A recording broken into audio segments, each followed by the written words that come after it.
Hello friends, welcome to Paralegal Study BEGS 185 English language teaching.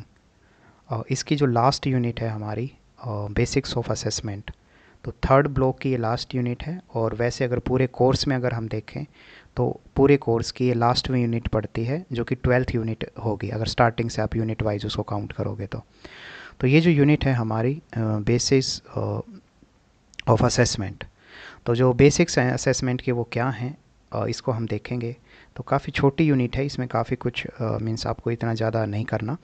तो पहले देखो simple सा हम समझते हैं कि टेस्ट, असेसमेंट और इवैल्यूएशन ये एक इम्पोर्टेंट टर्म है कि इनको आपके अंतर को समझो कि इनमें क्या अंतर होता है टेस्ट, असेसमेंट एंड मेजरमेंट में, टेस्ट, असेसमेंट एंड इवैल्यूएशन में। देखो टेस्ट और क्विज़ ये क्या होता है, it is use to examine someone's knowledge of something to determine what he or she know or has learn. भाई जो टेस्ट होता है, कोई क्विज़ होता है, ये क्यों होता है? ये होता है किसी सामने वाले बंदे की नॉलेज को जानने के लिए कि वो कितना किसी चीज़ के बारे में जानता है, वो है टेस्ट। तो testing measures the level of skill और नॉलेज। तो टेस्टिंग के थ्रू आप सामने वाले की स्किल और नॉलेज को टेस्ट करते हो। Some test measures learner capability according to the achievement of the course. बीच बीच में जो टेस्ट होते हैं जैसे पीरियोडिकली टेस्ट हो सकते हैं, हाफ ईयरली हो सकते हैं और सेमेस्टर वाइज हो सकते हैं, फाइनल ईयर पे हो सकते हैं। इस तरीके से अलग अलग मतलब असेसमेंट का एक तरीका होता है टेस्ट को या हम कहें कि परफॉर्मेंस को जांचने का। सच टेस्ट जो है उन्हीं को बोलते हैं हम क्राइटेरियन और रेफरेंस्ड टेस्ट। इसके अलावा कुछ अदर जो टेस्ट हैं जैसे एप्टीट्यूड टेस्ट भी बोले जाते हैं, प्रोफिशिएंसी टेस्ट बोले जाते हैं, प्लेसमेंट कुछ टेस्ट होते हैं। ठीक है, ये सब डिफरेंट जो टेस्ट के एग्जांपल हैं। आगे हम चलें कि इवैल्यूएशन क्या होता है भाई। इवैल्यूएशन का प्रोसेस का मतलब होता है it is a process of making judgement based on criteria and evidences. अब मान लो मैंने कोई रिसर्च किया, मैंने देखा कि भाई जो गवर्नमेंट स्कूल के बच्चे हैं वो क्यों पिछड़ रहे हैं आज के दिन। इसके ऊपर मान लो मैंने एक रिसर्च किया, एविडेंसेस कलेक्ट किए, फाइनली मैं किसी कंक्लूजन पे पहुंचा। तो वही है कि evaluation is the process of making judgement, कि फाइनली एक जजमेंट किसी कंक्लूजन तक पहुंचना एविडेंसेस के आधार पे, वो है एवेल्युएशन। असेसमेंट का मतलब होता है जिसमें is the process of documenting knowledge, skill, attitude, belief, इन सब चीज़ों को आप असेस करते हो। मीन्स एक डॉक्यूमेंटिंग चीज़ें होती हैं, नॉलेज भी देखेंगे, आपकी स्किल्स भी देखेंगे, आपका एटीट्यूड, आपका बिलीफ, ये सारी चीज़ें। तो the goal of assessment is to make improvement and opposite to simply being judged. तो उसमें ऐसा नहीं होता कि सिर्फ आपको जज किया जाएगा, नहीं। वो ठीक है कि आपकी स्किल देख रहे हैं, एटीट्यूड, बिलीफ, आपका नॉलेज, ये सारी बातें हैं, लेकिन जो असली गोल होता है ना असेसमेंट का, वो होता है कि आपका इम्प्रूवमेंट हो। तो आपको कोई जज नहीं करेगा, इसमें आपके इम्प्रूवमेंट पे जोर दिया जाएगा। इन एन एजुकेशनल कॉन्टेक्स्ट में अगर बात करें तो असेसमेंट जो है is the process of describing, collecting, recording and interpreting information. तो जो भी चीज़ है आप उस इन्फॉर्मेशन को अगर डिस्क्राइब करते हो, कलेक्ट करते हो, रिकॉर्डिंग करते हो, उसको इंटरप्रेट करते हो, ये सारे पार्ट आएंगे असेसमेंट के एजुकेशन में। तो ये आपको ध्यान रखना है, जो मैंने बताया ये बहुत इंपॉर्टेंट है।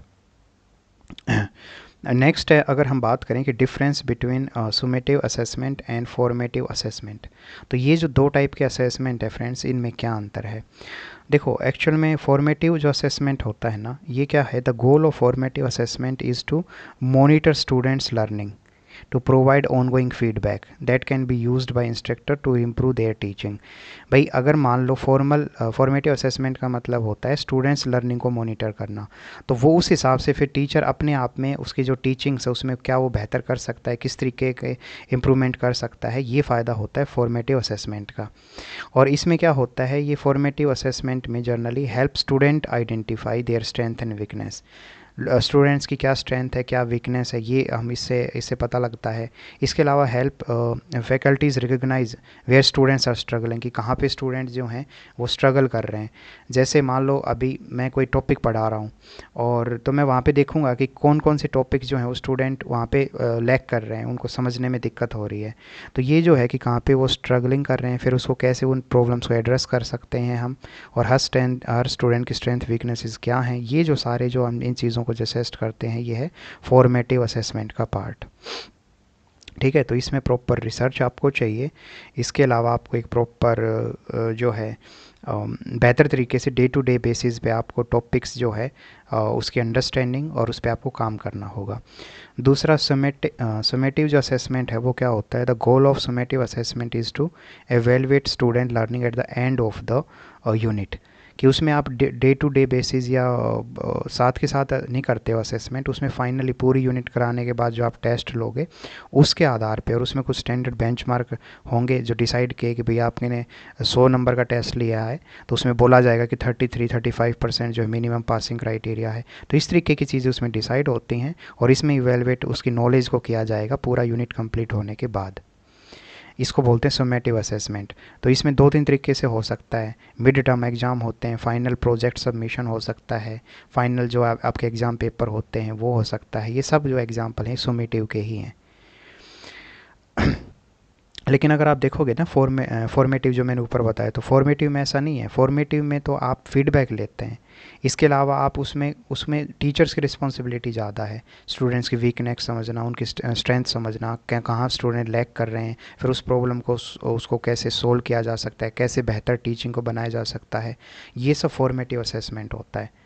तो वो ज़्यादा मैं कहूँगा बेनिफिशियल है। नो डाउट समेटिव असेसमेंट भी ज़रूरी है, लेकिन समेटिव असेसमेंट सिर्फ आपको एक नॉलेज को ही जांचने का तरीका है, लेकिन फॉर्मेटिव असेसमेंट जो हो वाइडर है, उसमें आप स्टूडेंट्स की रियल प्रॉब्लम्स, उनकी वीकनेस, उनकी स्ट्रेंथ, आप इन सबको समझते हैं। ठीक है, तो ये था, और इसके ऊपर मैंने टेस्ट, असेसमेंट और एवेलुएशंस के बारे में आपको अच्छे से बताया। अगर आपसे एक और चीज़, कई बार इसमें जो टर्म्स है एक छोटी सी, जिसका मतलब है डायग्नोस्टिक जो टेस्ट हैं वो क्या होते हैं। देखो, डायग्नोस्टिक टेस्ट आपको पता है, जब आप हॉस्पिटल में जाते हो तो कोई बीमारी है या नहीं, उससे रिलेटेड आपको वो चीज़ें पता लगती हैं। लेकिन लर्निंग के केस में अगर बात करें तो वो क्या है कि these test are mostly conducted for the research purpose. तो रिसर्च पर्पज़ के लिए यूज़ होते हैं, and to identify problem in learning some specific aspect, कि सिलेबस में कहाँ पे प्रॉब्लम आ रही है। इसके अलावा टीचर्स जो हैं वो ये रिसर्च करते हैं, इसमें एविडेंसेस जो हैं वो कलेक्ट किए जाते हैं। तो researcher and the teachers can use information obtain from the diagnostic test to bring about the changes in the syllabus and teaching and assessment method.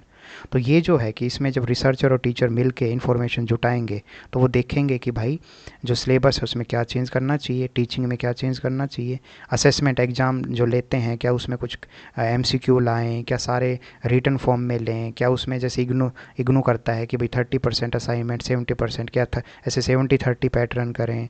तो ये जो चीज़ें हैं ना, ये सारी रिसर्च के आधार पर ही तो होगा डिसाइड। तो इसी को बोलते हैं डायग्नोस्टिक टेस्ट।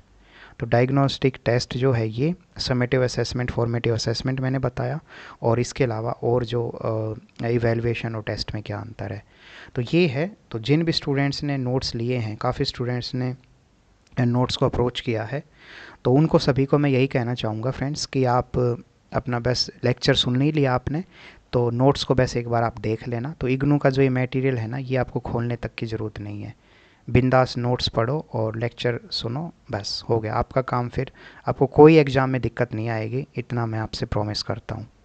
ठीक है, तो ये था फ्रेंड्स, बहुत छोटी यूनिट थी, और जिन भी नए जो स्टूडेंट्स हैं जिनको ऐसे क्रीम नोट्स चाहिए, तो वो मुझे व्हाट्सएप पे मैसेज करके 10 रुपीज़ पर यूनिट के हिसाब से नोट्स को बाई कर सकते हैं। Thank you so much.